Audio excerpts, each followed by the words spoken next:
I think the narratives that we have running in our head we're so used to them that we don't even hear them anymore. They're like elevator music. They're running. We're just not aware of them. And it's stories oftentimes that other people have given us, right? Things that our parents said.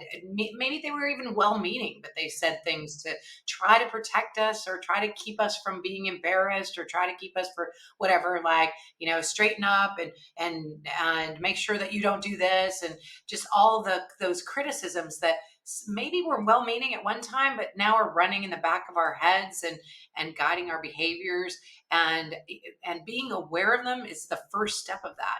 And I think it really leads to that. It's what's behind imposter syndrome, right? That we're not good enough, that we, like, who the hell are we to help other people do this one thing, or who do we think we are to be smart or an expert in this particular area. And we take that away from ourselves very, very quickly, because of those tapes that are running in the back of our head.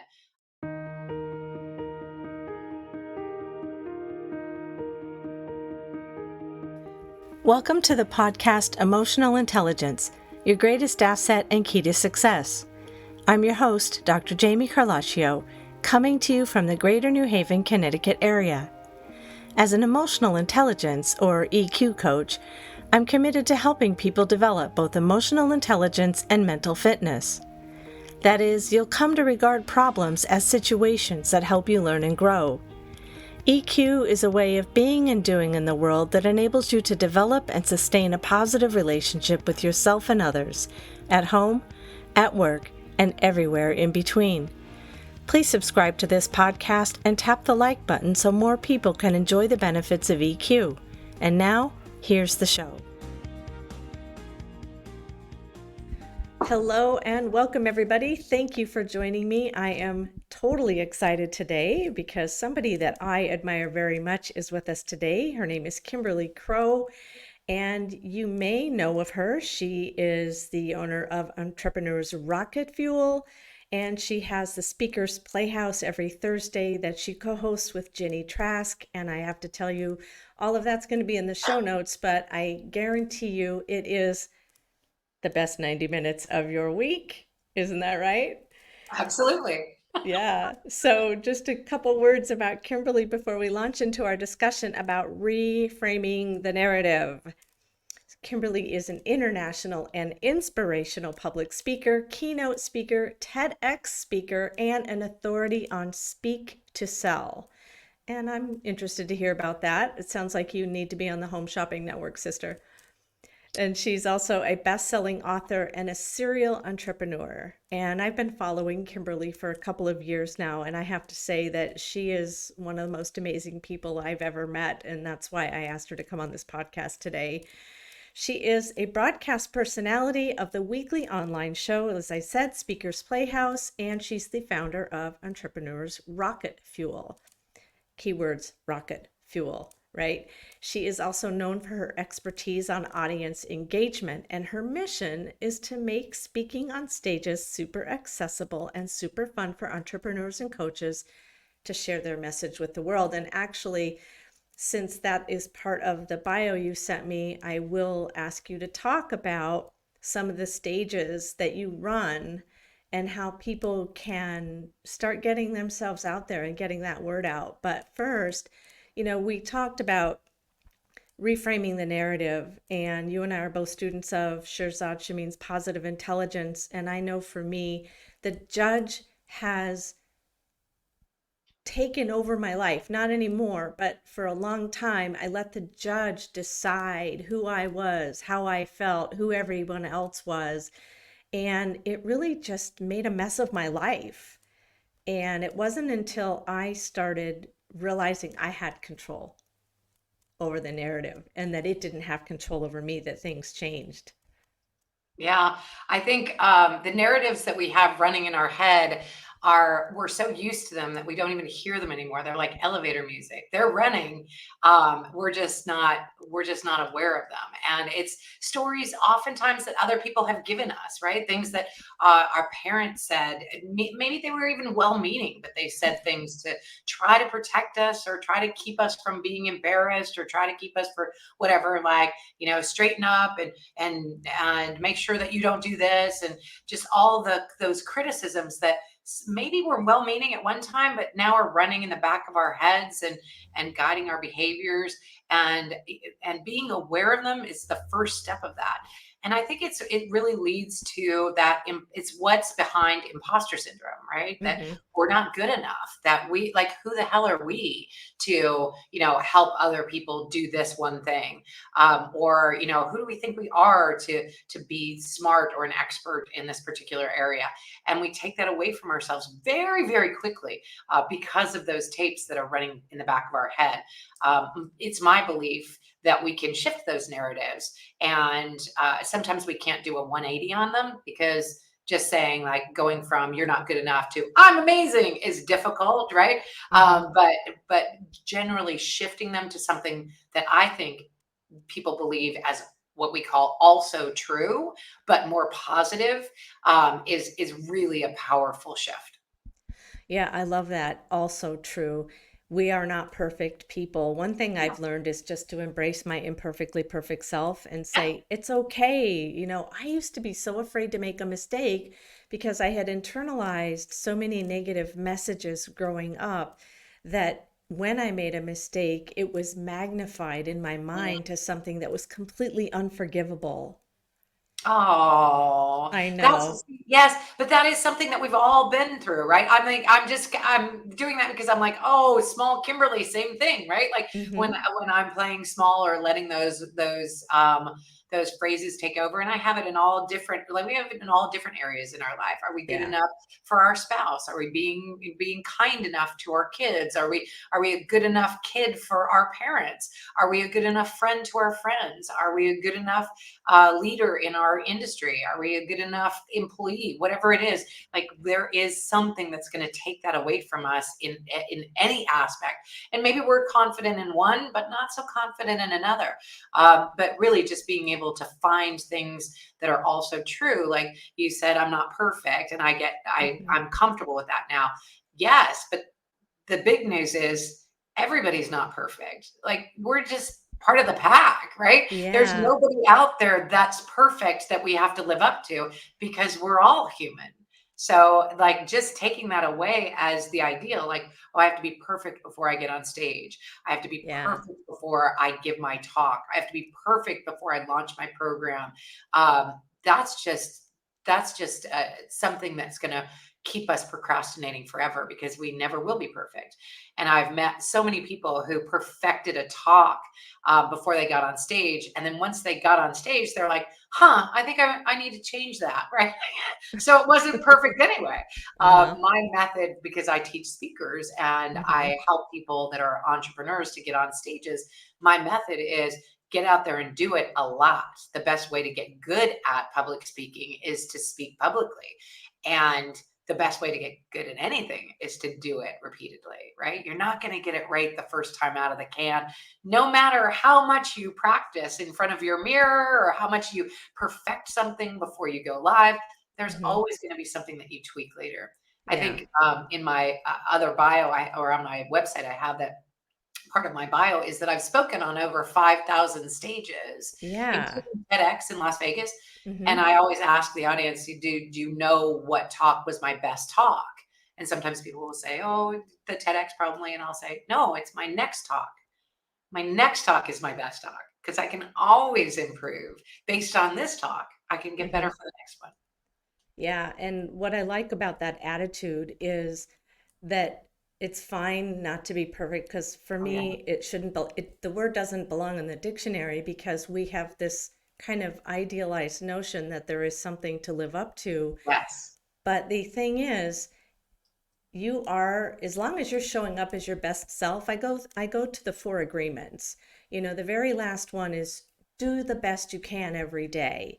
And what your best is on Monday may not be the best it is on Tuesday, but it was the best it could be on Monday. Yeah, And just show up and be the best. And then if it's not what you want or you want to aspire to more, great. But don't spend Tuesday beating yourself up for Monday. for sure. And also consider who can benefit from that, right? Yes. The people that you learned from, they weren't perfect either, right? Mm-hmm. The mentors that we have, they weren't perfect.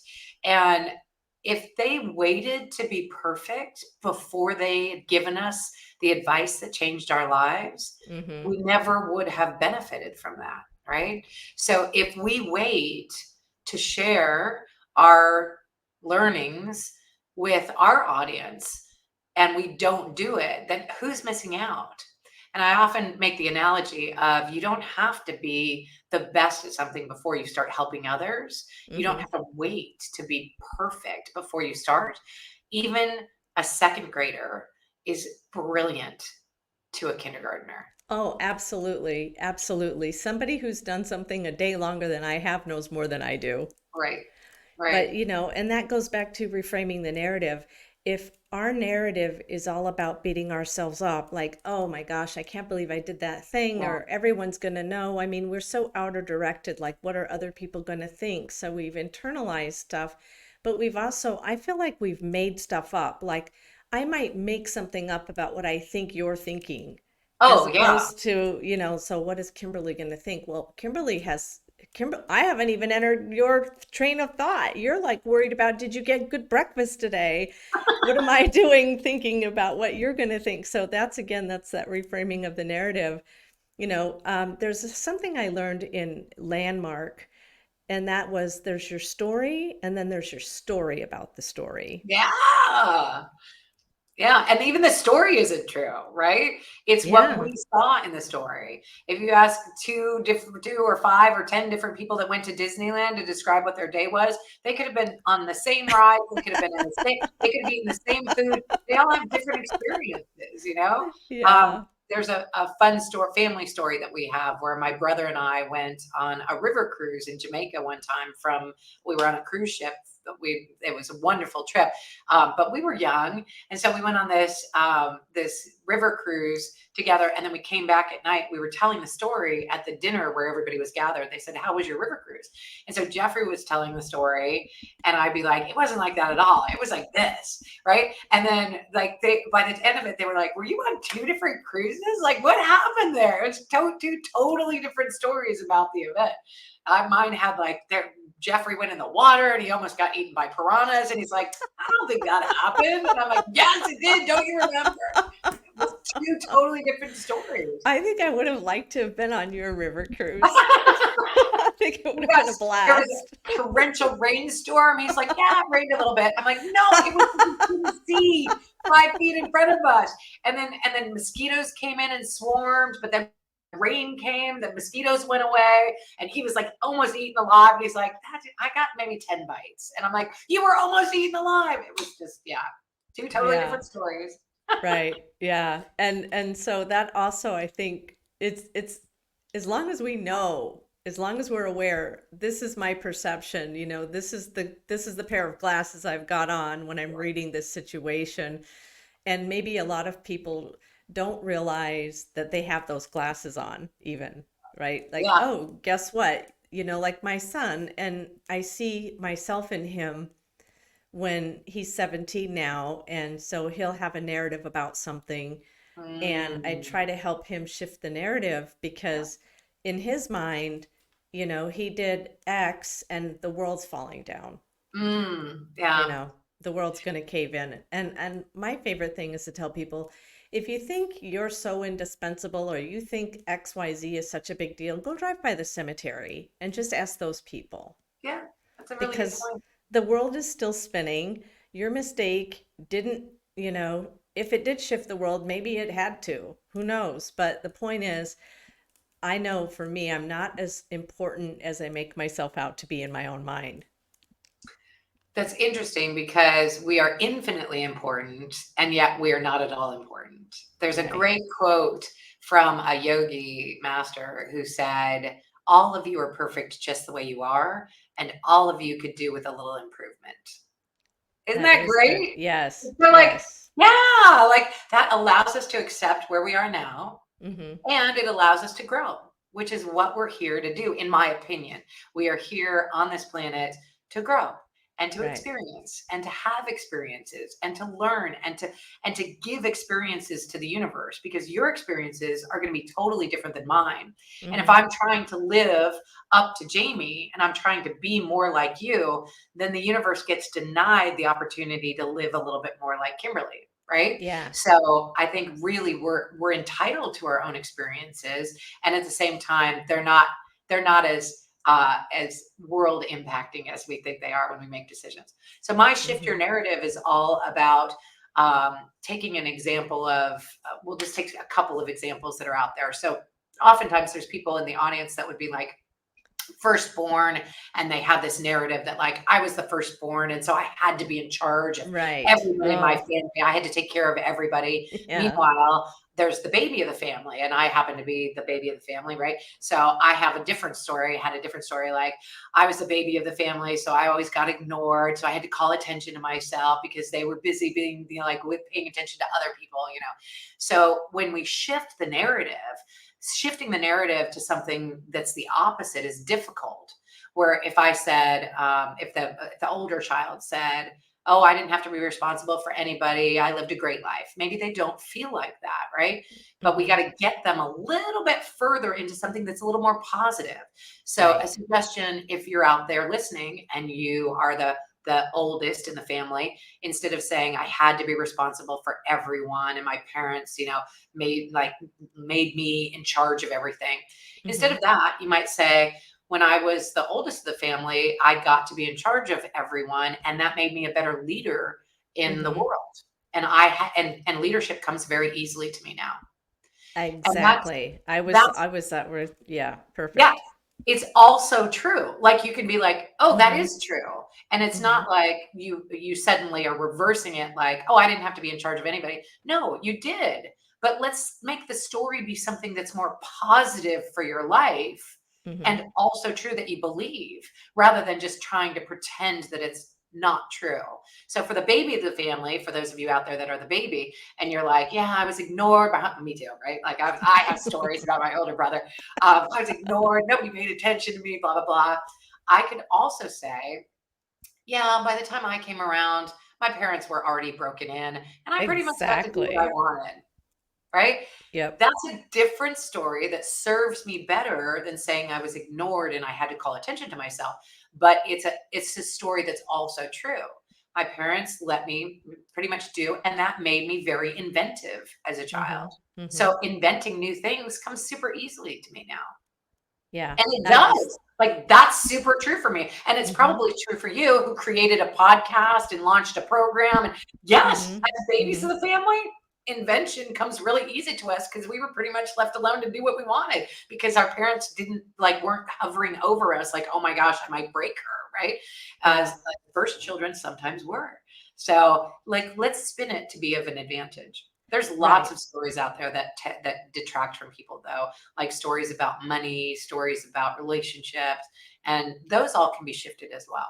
Yeah, that just, I can think of so many things. Two things. I want to go back to the family for just a second. Once you have this narrative of, I had to do this instead of I got to do that, or they trusted me to do blank, Yes. they put me in charge of, Yeah. versus I had to be this, you've got that victim mentality going instead of the, wow, yeah, they trusted me. They saw that I could handle X and they gave that job to me. And so that's also, and the other thing is something else that I forgot that I'll probably come back to in a moment, but it had to do with who owns the narrative. And oh, Mm. I know. It's kind of like, well, we're not that family, right? That's not us. Or, so even a whole family or a whole culture can have its own narrative about itself that everyone buys into. And if that narrative, and I want to go back to something you said really early about serving, does it serve your highest good? Does it serve Mm. my highest good? So it doesn't serve anybody to have a super negative attachment to some kind of idea or ideal, like, well, we aren't those people, or Mm, that's not how we do things in this family, or mm, whatever. I mean, I don't want to get into real trauma and real oppression, but there are narratives that people hold on to as if this is who we are, and then nobody can break out of it. They think, yeah, mm. that's it. It's frozen in time. Mhm. And that those stories, and we talk about that. Like, if you have a story that's spinning in your head, then find out, is that your story that you made up, or is it somebody else's story that they gave to you? Like what your example is. Your parents said, "We're not those people. That's not how we act. That's not how we operate." Yeah. And as soon as you know it's their story, you can have the opportunity to, let's give that back to them. That can be their story. Go ahead and Yeah. let them be, that's their story, because we're not here to change their story. We're just here to be in charge of ours. And so if you can say, oh, that was dad's story, that's fine. Let dad have that story. But my story is going to be different. My story with my kids, my story with my family, my story with my life, is different than dad's story with his life. And that's Yeah. okay. Yeah, and that is such a liberating thing. You know, my son went through something a few years ago that was really, really, really hard for him, Mm, and he's stuck in it. He gets stuck in that mode, and so he's living in 5 years ago versus, and I'm trying to help him shift his narrative. Instead of, woe is me, this thing happened, it's no, but look how strong you are now. hmm Look where you are today. hmm You are Yeah. 5 years out of that thing, and you survived it, and you are stronger, and now you can help other people. Yeah. That's the kind of narrative shift I think that really moves people ahead in life. Yeah, I had one of those too, and you mentioned landmark. So I'm not a type of person in landmark that would raise their hand and go to the mic, but Really? somebody, I'm uh-uh, surprised.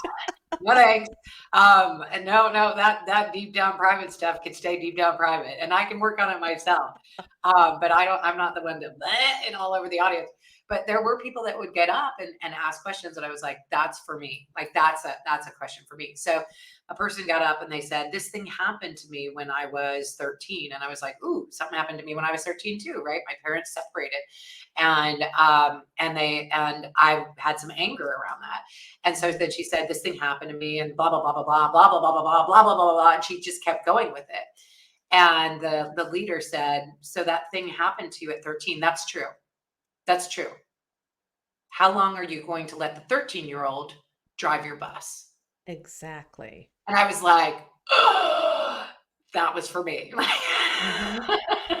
Okay, I now know that I can quit being 13 when those sorts of triggers get pulled, right? Like, I'm going to be like, "Oh, at 13 that happened and that was my reaction, but now I can let my older person drive my bus. I can let my now person drive my bus." So, it was a really good aha moment for me that we don't have to pretend it didn't happen. We just don't have to drag it forward with us for our whole lives as if it's happening still. And Exactly. all of us went through trauma. All of us, Hmm. like, none of us are going to escape alive, right? Hmm. Hmm. Like, none of us get out of here alive. So we all have some level of trauma, some significantly more deep than others. That said, that we can acknowledge that as true, but that happened, and now that's not happening currently. Now, if it is happening currently, that's a different matter. Yeah. And get some help, like get some Hmm. therapy, like let's get you out of that eventually. Hmm. But if it happened in the past, it doesn't serve us to carry it forward and relive it. And another famous speaker once said, "We should pay for our mistakes once. We just shouldn't keep Exactly. paying for them." Right. And make other people pay while we're at it, right? Mhm. Don't pass the charge on to other people. Ooh, that's a good one. Yes, Jamie. Yeah. Yeah. Yes, Yeah, I'm on thank board with you. you. Yes, you may use that.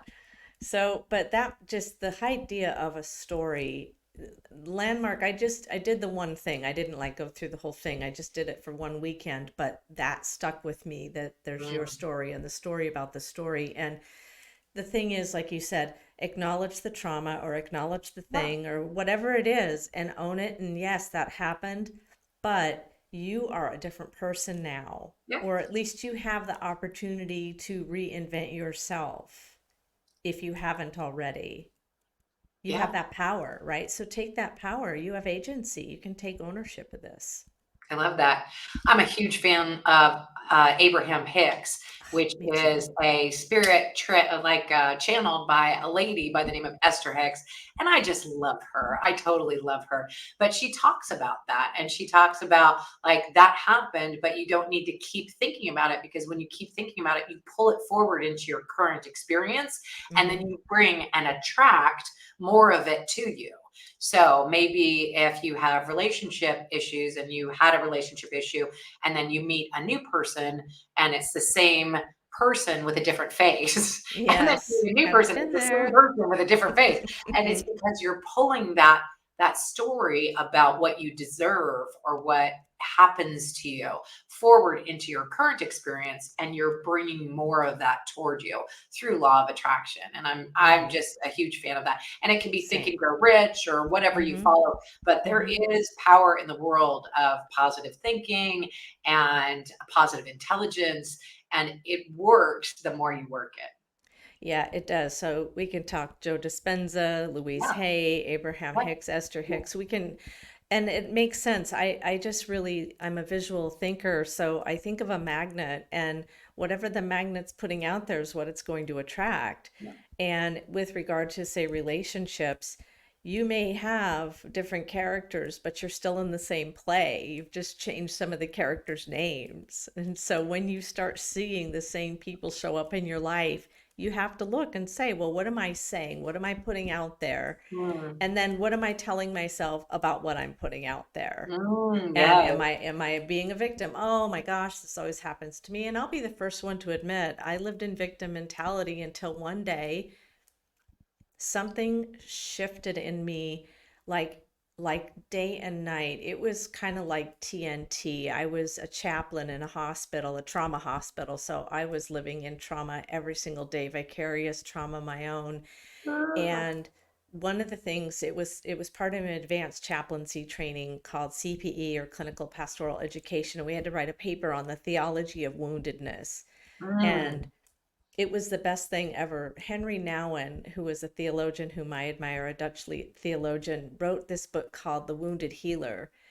And so, as I was looking at a deep wound that I had experienced, and I was doing kind of a theological explanation of the wound, it hit me. I am a healer. I Mm. don't have to live in the wound. I don't have to, be beset by all of that Yeah. basically crap, that I was living in. And that just shifted everything for me. I literally woke up the next day a different person. Wow, because you are a healer and we can self-heal, right? Yeah. That we can, Hmm. yeah. I'm also a fan of Brendan Burchard, who's not really in that spiritual world so much, but he talks about self-coaching. Mm. And there are so many of us that are out there that are trying to help others. There are so many coaches in my world that are, so heart-centered and amazing. And just we often coach what we need to hear ourselves, and so that sort of self-coaching can be so peacemaking for Hmm. the community, to be able to say, like, you get permission to do these things as well. You get permission to be like able to step out of victimhood. You get permission to be able to heal yourself. I love that. Hmm. Hmm. Yeah. And it is, if you need to think of it like that, then give yourself the permission. Just go Yes. ahead. Yeah. And I like also, again, going back to something you said earlier, I think of kind of, those paper doll cutouts where you have a folded piece of paper and you cut out one shape and you open it up and it comes out to like 16 paper dolls. Yes, I remember those. Yes, yes, from third grade or something. So I think of me as all of those different paper dolls at different points in my life, at different stages and ages. And so at I any love that one, analogy. That's yeah. beautiful. And so any one of those may be triggered or come up at some point. So the 14-year-old who got ditched by a guy she liked or something or whatever, right? I can go comfort her and say, yeah, that Mm. sucked. That was really mean what they did to you or how he did that thing or whatever it is. And I'm here for you. 60-year-old Jamie is here for you, and I love you.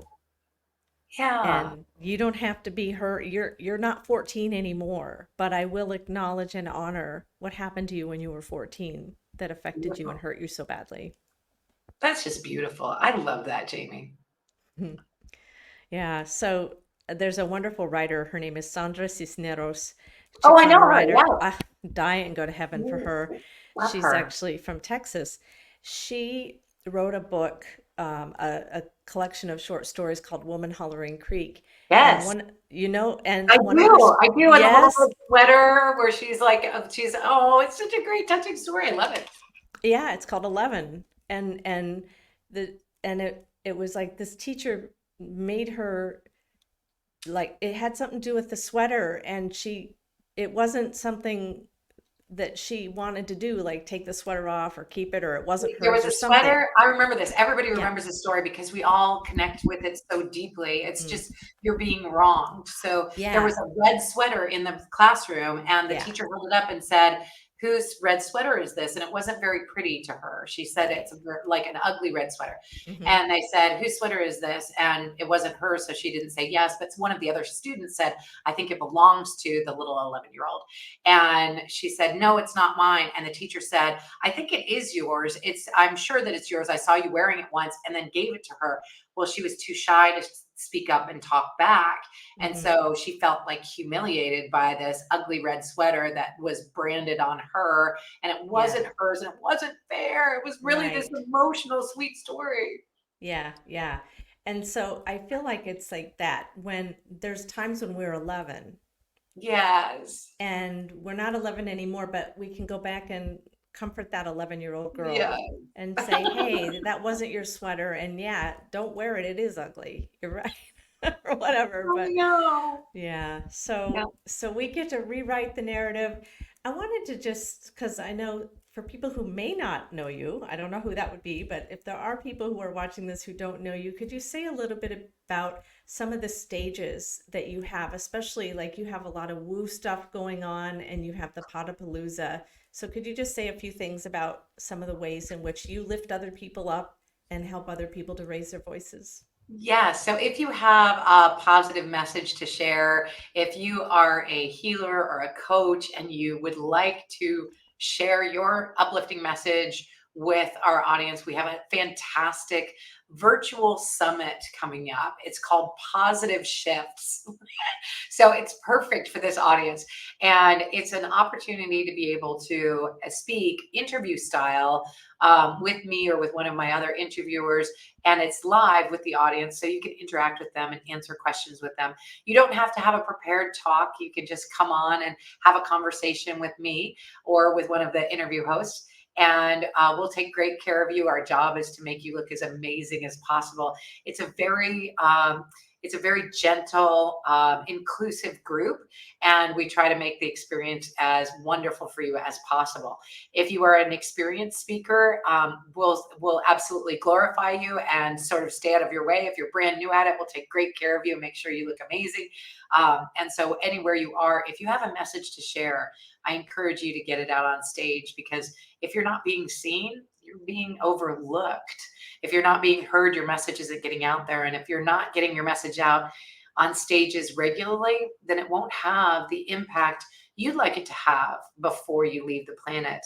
So, my advice is get out there and get on some stages. So, Positive Shifts is one. We also have one if you help entrepreneurs called Entrepreneurs Rocket Fuel Web Summit. We also have another one called Voices of Color for people of color to share their message. And we have Hmm. another one that you've been on before, I believe, called Voices of Women. It's a Yes. fantastic opportunity on International Women's Day to share your message with the world. And it can be any message that you're passionate about. And we also have, as you mentioned, Podapalooza, some other events. I'm here to make sure that your message gets heard by as many folks as possible and to help you get that message out in a bigger way. Yeah, and I can't tell you enough how gentle and fun it was when I was on the Voices of Women, and I'm I can't think of her name right now, but she's one of your people. She's in Playful Out. Jessica Koch. Oh, yeah. Yeah, she interviewed me. Oh, And yeah. you do not, just so anyone watching this, you do not have to have any experience. You just need to know that you have something to say and somebody somewhere needs to hear it. Yeah. And so share it, share it, share it, share it. That's a great message. I concur. Yes, and I So will they put can, all of that in the show notes, Kimberly, with dates and how to sign up or how to get in touch. that would be great.